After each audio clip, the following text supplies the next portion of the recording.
اعوذ باللہ من الشیطان الرجیم بسم اللہ الرحمن الرحیم۔ حج مبرور کی فضیلت کا بیان۔ حدیث نمبر 1519 ترجمہ۔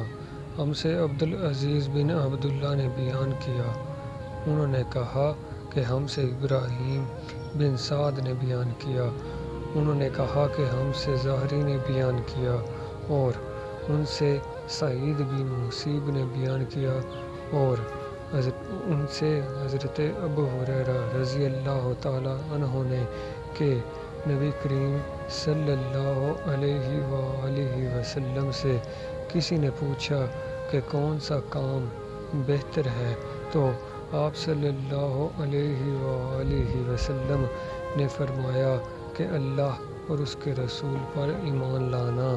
پھر پوچھا گیا کہ اس کے بعد، تو آپ صلی اللہ علیہ وآلہ وسلم نے فرمایا کہ اللہ کے راستے میں جہاد کرنا۔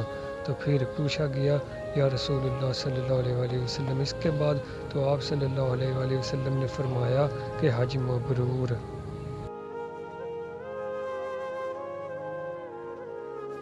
بسم اللہ الرحمن الرحیم۔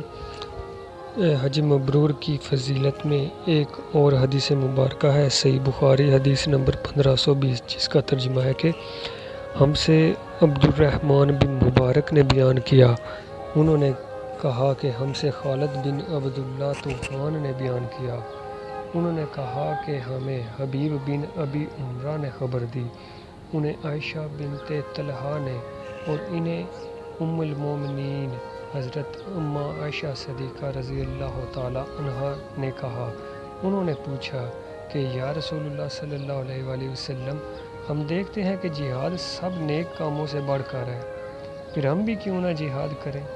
تو اس پر نبی کریم صلی اللہ علیہ وآلہ وسلم نے فرمایا کہ نہیں، بلکہ سب سے افضل تو جہاد حج ہے جو مبرور ہو۔ سبحان اللہ۔ بسم اللہ الرحمن الرحیم۔ صحیح بخاری باب حج مبرور کی فضیلت کا بیان۔ حدیث نمبر 1521 ترجمہ۔